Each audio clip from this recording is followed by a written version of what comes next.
Alright, how we doing, YouTubes? It is time for our final spoiler review video, and I do spoiler reviews up until the second to last day, because then I gotta just start focusing on the pre-release guide so I can get that thing up ASAP. And I'm gonna do my best in this video to say all the colors correctly and name or read the names of the cards correctly as well.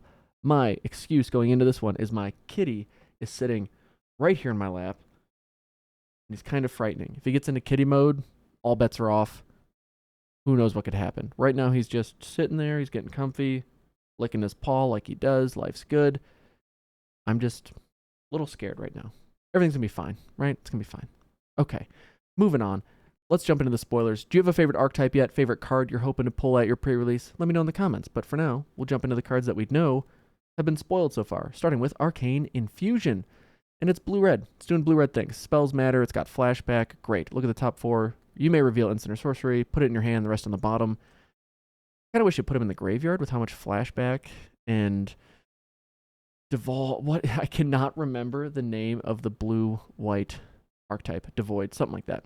We'll see examples of it, but you know what I'm saying. I feel like it would just work a lot better if you could put it in the graveyard. But hey, beggars can't be choosers, I guess. Then we got Falcon Wrath Perforator. It's a 2/1 whenever it attacks, 1 damage to defending player. Neat. Then we get to see some more fun red aggro stuff. Spellrune Painter, 2/3, cast an instant or sorcery. It gets +1/+1 till end of turn. So I'm making it do a 3/4 or 4/5. But if you do that, then it's staying a Spellrune Painter. Let's just say your opponent doesn't do anything though, and it gets to turn into our Spellrune Howler. It's a 3/4 that whenever you cast that instant or sorcery, it gets +2/+2 till end of turn. Even better. All right, nifty 50. Then we have our Storm Charged Slasher. Oh no, it's the Reckless Storm Seeker who flips into our Storm Charged Slasher. Now, Reckless Storm Seeker is a 2/3. When we play it, beginning of combat on your turn, target creature you control gets +1/+0 in haste. That's kind of nice. So it comes down as a 3/3 with haste. And then from there on out, it's just giving you more value. Every creature you play, which is probably going to be even bigger and better, at least for the next couple turns, we hope, getting +1/+0 in haste. This is going to be a really, like, you curve into this card into like a 4-drop and another 3 or 4-drop. I feel like that's going to be really hard to keep up with. I guess we'll see. But its flip side, the creature gets +2/+0 trample and haste at the beginning of combat instead. So it's way better. This is good. This is awesome. This card seems really good. Okay, then we have a little suspicious stowaway, huh? Think you could sneak onto our ship? I don't think so, bub. All right? What are you doing here? Well, you're a 1/1 that can't be blocked. Whenever it deals combat damage to a player, draw a card, then discard a card. Stay bound. Why are you so suspicious? What do you transform into? A seafaring werewolf who apparently is like really hungry, trying to get into the barrel. You're a 2/1 that can't be blocked either for some reason. And even though, so you're on a ship, right?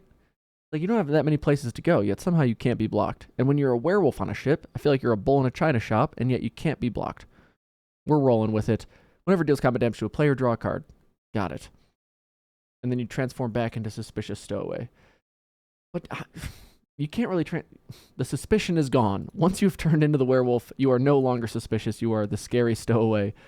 I have some flavor problems with this card, but I like it nonetheless. Okay, moving on. We have Overwhelmed Archivist. It's a 3/2 that when it ETBs, draw a card and discard a card. Disturb. I don't know if that's what I said earlier, but that's the name of the mechanic I can never remember. And its Disturb side says you're a 2/1 that when it attacks, you get to draw a card, discard a card. Nice. I'm like getting a good vibe for the spirits in this set. I feel like there's not a ton of reach in the set either, which I know there's a reach creature right here, but I'm not seeing a ton of ways to deal with flyers besides having more flyers. And I'm waiting to see more removal. I know we've seen a couple, but there's not been a ton of removal. And I feel like maybe the idea is the ground game keeps up and wins by creating all those decayed zombies or just winning the race. But the Disturb line of play, I'm intrigued. Because I feel like blue-white is often able to gum up the ground game well enough, and then just poking in with flyers seems like it's going to be really solid in this format. But just an initial read, we shall see. Next, we got Wake to Slaughter. For 5 mana at sorcery speed, this card's going to be good if it's a rare. Let's see how good it is. Choose up to 2 creature cards in your graveyard. An opponent chooses one of them. Return that card to your hand. Return the other to the battlefield. Wow, it gains haste, exile. Okay, so exile being the next end up. So you choose 2 pretty spicy creatures. Opponent has to deal with one now and one later. And giving this thing flashback for just 1 more manas for 6, that seems pretty good. You have to see if green-red has enough big baddies to make it worth your while. That would be the challenge, if you can actually play that at the right time. Because having that card in your starting hand, not so bueno. Potentially not so bueno. All right, next is Dawnheart Mentor. You're an 0/4, Human Warlock. ETBs, you get a 1/1. So it's a 1/5 add to the board for 3 manas. Not too shabby. And then its Coven ability. 5 and a green, as long as you have the 3 or more different creatures with different powers. You can give a creature +3/+3 and trample till end of turn. That seems pretty good. I like it. All right, and then we have a 2/4 with reach. When it dies, you get a 1/2 spider reacher token with reach as well. Isn't that fancy? And then here's our non-fancy version of the card we just saw. Odric's Outrider. It's a 2/4. When it or another creature you control dies, put a 1/1 counter on target creature you control. Wow, that seems really good. For limited, a 2/4 for 4 is meh. But whenever it or another creature you control dies, you get to put a 1/1 counter on stuff, which includes token creatures, like our Decayed Zombies, whatever. There's going to be some high synergy builds in this archetype, or in this set. I'm just saying. And it might be white-black, it might be white-black-green. I'm getting a lot of 3-color decks are going to be the way to go vibes in this set. Even though we have 10 dual colors, it just feels like there's so many high synergy plays that the risk is worth the reward. Initial take. Flyers are going to be good. Splashing is going to be really good. The question will be, how solid is the fixing in this set? Just thoughts that come to me as I read through these cards. You're welcome, YouTubes. I think. I don't know. My cat's still just chilling here, so actually that's the biggest thing I'm happy about right now. He's actually looking pretty adorable. He's just got his little nose tucked under. He's just, If you have a kitty out there, you know what I'm talking about. Okay, Sun Gold Sentinel. It's a 3/2 when it ETBs or attacks, exile up to 1 target creature card from a graveyard. So, white is having its best answer for the Disturb game plan. That's kind of, mean of you, but I get it. And then you have Coven, choose a color. It gains hexproof from that color. Wow, that seems really good. And it can't be blocked by creatures of that color. Wow, that seems really good. Wow, this card seems like a pain to deal with. Wow, that seems really annoying. All right, well, moving on. Willow Geist. It's a 1/1 with trample. Not exciting. But whenever 1 or more cards leaves your graveyard, you put a 1/1 counter on it. And when it dies, you gain life equal to its power. That is going to be a problem. The only problem is like when you get a card like this and you top deck it in the mid to late game and you have no way to really get cards out of your graveyard. But why would you play this card if you don't have ways to get stuff out of your graveyard? See, and this is another splash reason. Because if blue-white's looking like they have the Disturb thing going on, you got other decks with flashback. I don't know how much flashback green has. I don't know how much green-black's going to be churning through their own graveyard exile stuff. But if you do have enough, then you have another huge high synergy play. I don't know. Time will tell. All right, Duel for Dominance. We get some removal here. Coven, target creature control. If you have Coven, it gets 1/1 counter before they fight, but basically instant speed fight spell. Got it. Sacred Fire. So here's the Duel for Dominance. If it doesn't go so well, you end up like this. You end up like the Sacred Fire. I don't know if those are actually the same things. Probably not. But them being next to each other in the spoiler review video makes it feel like they could be. Just a little bit. Yeah? Anyway, Sacred Fire deals 2 damage to any target, and you gain 2 life. That seems really good. For 2 manas, blow something up, gain a couple life. Especially in an aggro, maybe racing situation, or just potential blowout situation. I like it. The flashback, I don't think you're going to be flashing, or like super excited to flash it back, but it's an option. Doesn't hurt. Curse of Surveillance, enchanted player. At the beginning of their upkeep, any number of target players other than that player each draws cards equal to the number of curses attached to that player. So it's 5 mana, draw a card every opponent's upkeep. In limited, meh. But in Commander, guaranteed going into a deck. Janky builds, I'm ready for it. Mystic Skull, 1 and tap it. It filters a mana for you, and then 5 and tap it, and it transforms into a 5/6 that makes all your lands tap for any mana color. Okay, oh, I actually really like this. I don't think it's going to be great, but if you're splashing, it'll be super good. And just being a 5/6 for 5 mana not out of nowhere, but in a way it's like a 5/6 with haste, because by the time you do this, especially if you're playing like a blue deck or something that you can do enough at instant speed, on their end step you transform it, and then untap, upkeep, 5/6 coming at you. I think this card's going to be pretty good for this set. Then we have Diagraph Horde. It's a 3/4 for 5 mana. When it ETBs, create 2/2 blacks with Decayed. When you do, exile up to 2 creature cards from graveyards. That could be actually really solid depending on the matchup you're in. That could be hugely beneficial to your game plan. What are you, Renan, feeling it? I love the name. Turn target card from your graveyard to your hand, and then it's also got flashback. Could be good. I don't often play those kinds of effects in Limited. Maybe that's to my detriment, but yeah, we'll see how it is in this set. Because it seems like you almost want cards in the graveyard. But green, maybe not so much. What does our crazy mask here do? Gives it flying and lifelink, and then whenever a creature dies, you can pay X life, where X is its power, and you draw X card. That seems really good for Limited. Like things like that are in Limited. Oh, Jax, I'm so sorry. I gotta move. Please. I just gotta adjust. Okay. Oh. Yeah, Bubby. Okay. He's okay. We're good. Intrepid Adversary. So this is a cycle in this set, are the adversaries. I don't know if they're all 2-drops. I think they are. But they're all 2-drop mythic rares that are pretty nuts. This one's a 3/1 with lifelink. And they all say when they ETB, you may pay this cost, which in this case is 1 and a white, any number of times. So it's kind of like a weird multi-kicker, or if you flicker it, I guess you can pay it again, because that's pretty neat. And then when you pay it 1 or more times, you put that many Valor counters on it, and then creatures you control get +1/+1 for each Valor counter on it. So it pumps itself and everything else on your board that many times. I mean, it's a solid play in the early game, but these I feel like you're almost always hoping to wait and cast in the mid to late game for just a lot more value. And this one feels pretty nuts. 3/1 with lifelink for 2 mana is not terrible. You know, it gets blocked easily enough, but the fact that even if you can play it for 4, now it's a 4/2 with lifelink and and it's an Anthem effect. Everything else on your board gets +1/+1. For 6 mana, actually I don't know for 6 mana. It depends on how wide your board is, which in green-white, making it wide could be actually really good, or it could be just a less exciting 5/3 with lifelink. You know. All right, Sludge Monster, we've already seen you. You turn stuff into 2/2s. Neat. Then we see our red adversary. What do? You're a 2/2 with haste. You have to pay 2 in a red up to any number of times. It gets that many 1/1 counters, and then you get to exile up to that many target instants or sorceries with mana value 3 or less, and you can cast them without paying their mana costs. Okay, or you can copy them and cast those. You may cast any number of the copies without paying their mana. Okay, so could be good, especially if you have like some cheap removal. Maybe pay it twice in the mid to late game and blow up a couple things. I don't know in Limited how great it'll be, but a 2/2 with haste for 2 mana that could add additional benefit at some point. Probably still more than worth it. It's just probably going to be more abusable in constructed formats.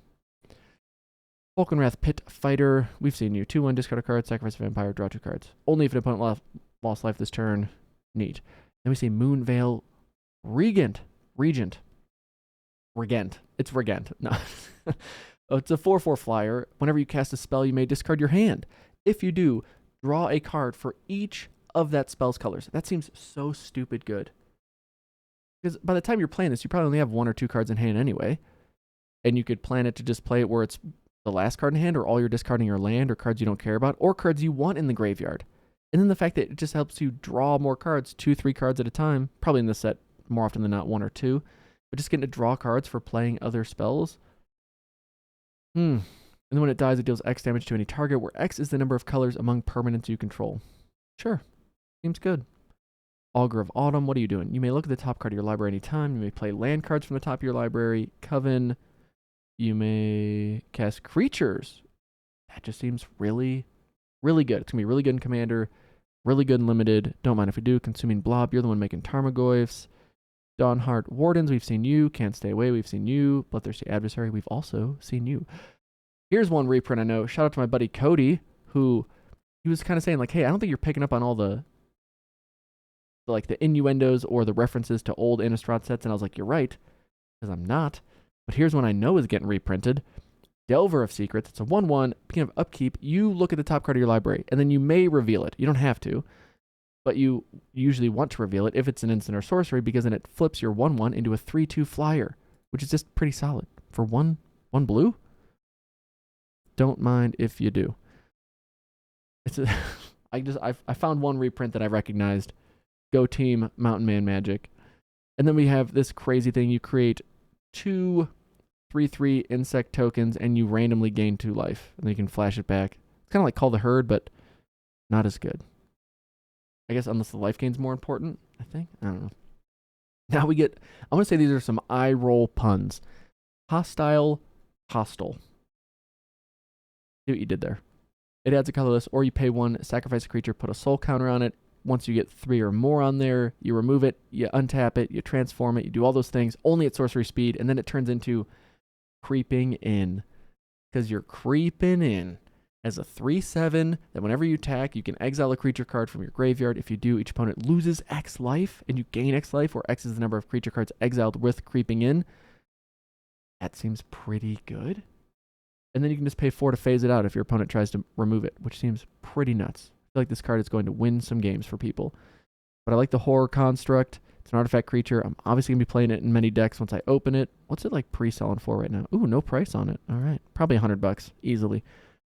Ritual of Hope, little combat trick, +1/+1. But if you have Coven, +2/+1. Neat. Siphon Insight. What do? You exile the top 2 cards.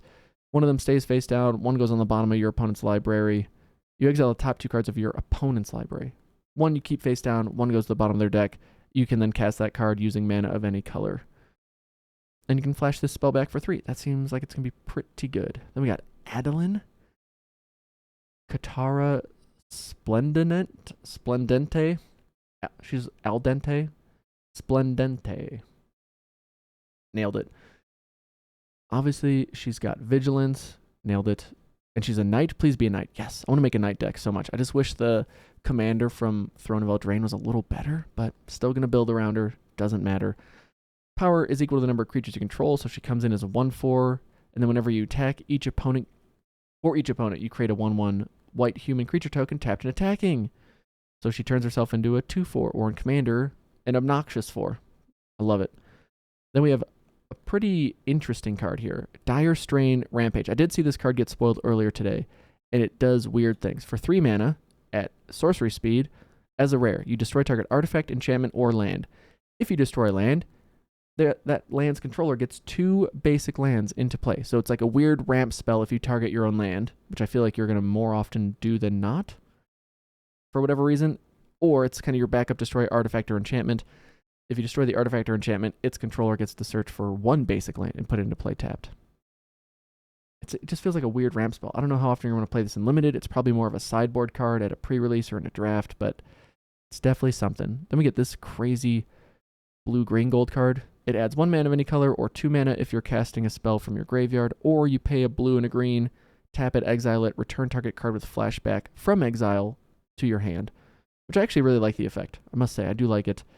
Then we have Ghoul Grizzly, which is easily going to be one of the biggest bombs at the 4-drop spot at Uncommon, because this card is crazy. It's a 4/3 with trample, but it ETBs with a 1/1 counter for each creature that died this turn, which in black-green, they're going to be making a lot of those decayed zombies. So you attack with them, 2 or 3 things die. Now all of a sudden this thing's an unstoppable 6/5, 7/6 trample. Again, I think this card's going to be busted. I can't wait. This is one of my favorite artworks in the set, Faith Flare. Creature gets +2/+2, or if it's a human, +3/+3 and indestructible. But I will say there's most of the combat tricks are like 2 mana at this point. So I don't know how aggro this set will be, but I appreciate it when a set doesn't have a ton of 1 mana responses, because I usually get blown out by them. Just some selfish motivation there. All right, then we have Necrosynthesis, enchant creature. Whenever another creature dies, you put a 1/1 counter on this creature, and then whenever the enchanted creature dies, you look at the top X cards where X was that creature's power, put one of them into your hand and the rest on the bottom. So it helps you replace itself while pumping that creature up in the meantime. I like it a lot. What do we do here? Our black-green horror star power toughness creature. Whenever you cast a spell, reveal cards from the top of your library. Till you reveal X creature cards, Put all the creature cards revealed this way into your graveyard, and the rest on the bottom of your library in a random order. Old stick fingers, power and toughness, are equal to the number of creature cards in your graveyard. So I feel like in Commander, this is going to be kind of nuts. Like, kind of stupid nuts. Because there's going to be some way to abuse the fact that you can X out that many creatures, and you don't care about whatever else is happening. In Limited, though, I'm not sold on it, because let's just say you pay 3. You've now removed 3 creatures from your deck, put them in your graveyard, and now you've kind of increased your chances of drawing land or whatever else from there on out. Maybe, give or take, unless you have a way to have a lot of creatures that you can somehow bring back or flash back or whatever. I'm not sold on it quite yet. Although it is just a good mid to late game play if you've already got 3 or 4 or 5 things in the graveyard, and it's just a 2 mana 3/3 4/4. Like, for that reason, I think it's gonna be good in Limited. I don't love the X effect and just putting stuff in the graveyard unless you have some type of synergy around it besides hopefully making this thing playable or bigger. All right. Anyway, 2 and a white. What is this card? You exile non-land permanent. Till the enchantment goes away. Got it. Then we got Startle. Target creature gets -2/-0. And you create a 2/2 zombie with Decayed, and you get to draw a card. But again, another 2 mana combat trick. I'm curious. I feel like this is going to be really good, but it could also be like the one card, I can't remember from what set, but it like gave one creature -2/-0 and one -0/-2. And that card like just never lived up to the hype.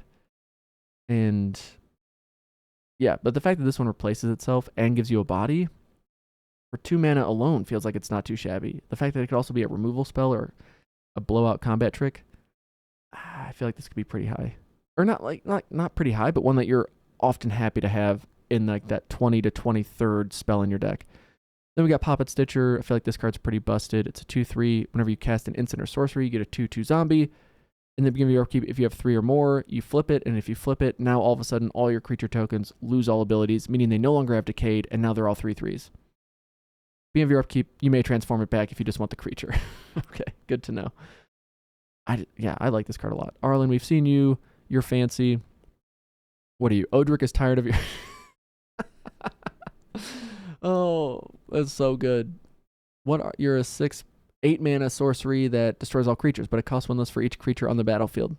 Oh, so it's kind of like a weird blasphemous act in a white Odric is tired of your nonsense kind of way. All right. Knight of the Roxbury. I've been rambling a lot this video. Let's try and hurry it up. All right, Knight of the Roxbury is a pretty fancy white card. If an opponent has more life, you gain 4 life. If they have more creatures, you create 2/1/1 tokens. If they have more cards in hand, you get to draw a card. All at sorcery speed for 1 and a white.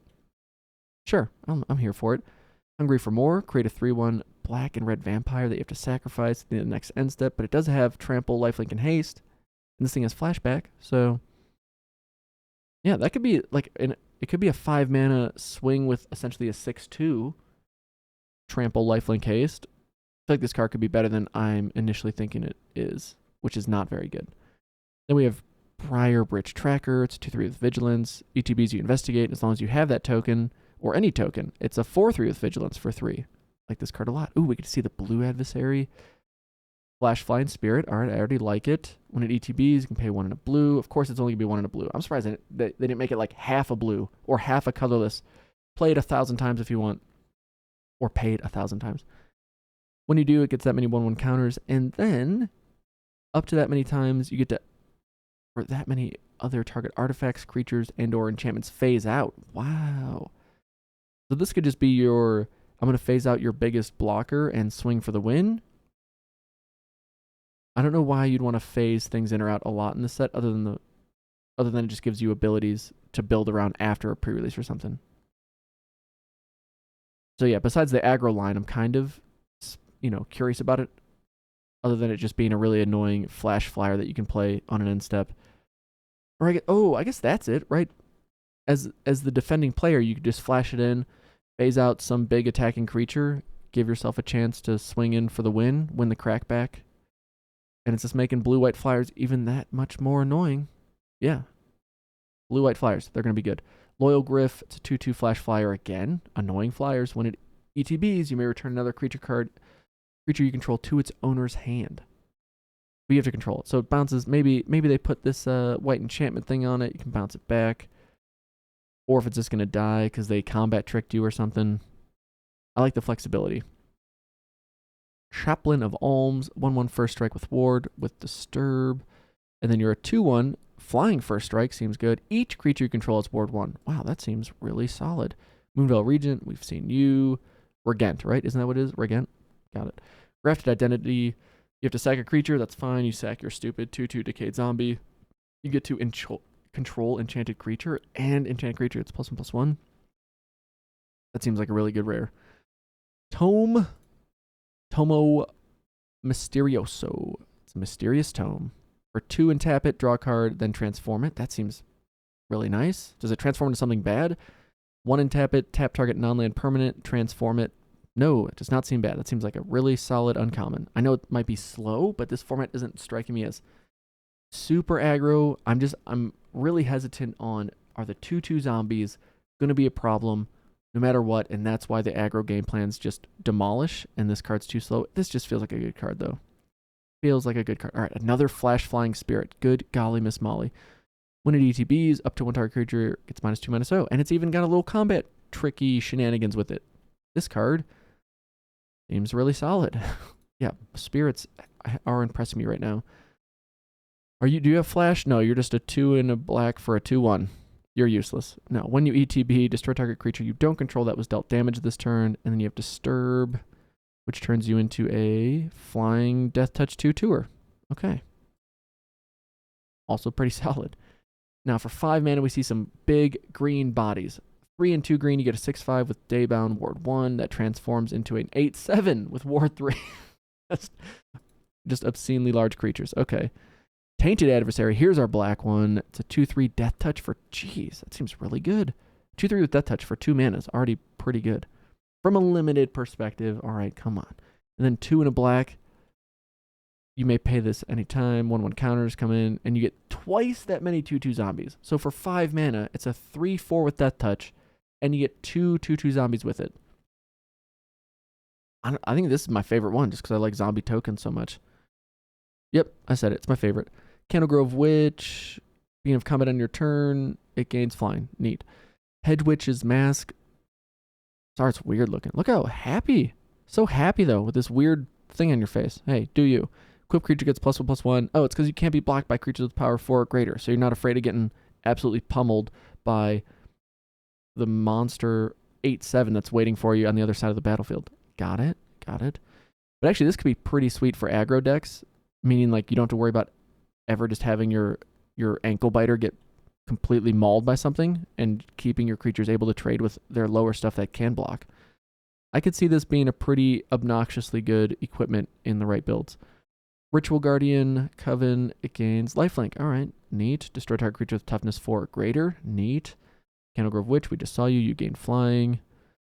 Celestius Sanctifier. You're a 3/2. You make it day and night, and whenever it becomes night or night becomes day, put one of... Wait, look at the top 2 cards of your library. Put one of them into your graveyard? Hopefully you have a lot of Disturb to make that worth your while. What are you? You're a Thief of the Coast. You're a 1/3. When it dies, mill 3 cards, and then you flip. Or when we Disturb, you come in as the flip side, which is a 3/4 flyer. When it ETBs, shuffle up to 3 target cards from your graveyard into your library. I kind of like that. At least you don't have Flash. All right, what's Patrician Geist? Is that right? Patrician Geist? Okay. You're a 2/2 flyer. Other spirits you control get +1/+1. And spells you cast from your graveyard, like Flashback or Disturb, cost 1 less. Seems pretty good. Then we got what? Corpse Cobble. Additional cost, sacrifice any number of creatures. Create an XX blue and black zombie creature token with Menace. I like it. Where X is the total power of the sacrificed creatures. So you can sacrifice like all those big dumb 2/2 decayed zombies that you don't know attack with, but you can't block with, and just make them even more bigger and annoying and more permanent. This could be your pretty sweet, and it's instant as well. So you could, I mean, you could attack and then wait and see which ones get blocked, and then blow those up to make. I like the flexibility in this one, and it having flashback. Nice. This is our adversary that we already saw. We already saw you. Turn the earth, huh? Choose up. What do you do? Turn the earth. Choose up to 3 target cards in a graveyard. The owner shuffle those. Not in any graveyards. Oh, okay. In graveyards. Neat. And you shuffle them back into their libraries. Got it. You gain 2 life. Thanks. We haven't seen any life gain synergies. We've just seen, like, gain life. Surely there'll be some when you gain life or benefit to gaining life, right? Defend the Celestius. 3/1/1 counters however you want between 1, 2, or 3 targets you control. 2-headed giant. Sorry, partner, can't help you out. Hashtag Clean Talk Dragon. It's a 4/3 when it attacks. Deals 1 damage to target creature. If it's a zombie, it deals 2 damage to that creature instead. Okay. Sure, just a good flying dragon. No haste, no flash. Seems underpowered in the set. And then Immolation. Chanted creature gets +2, -2. I love cards like that. The flexibility where you can be removal or you can be pump your own thing. I like it. Did we miss anything? Refresh. Nope. All right, this is my longest review video. Holy goodness, this was so long. But I'm going to be honest. I enjoy just kind of theorizing what's happening with the set. Rambling about some of my favorite cards. My cat is still here sleeping, which is the biggest win we could have hoped for. But that's going to do it for me, folks. I really appreciate you watching, and I do want to know if you got a favorite card or archetype or just game plan you're hoping you can pull off in a pre-release. Let me know in the comments. We'll see you in the next one, my friends. Take it easy. Peace.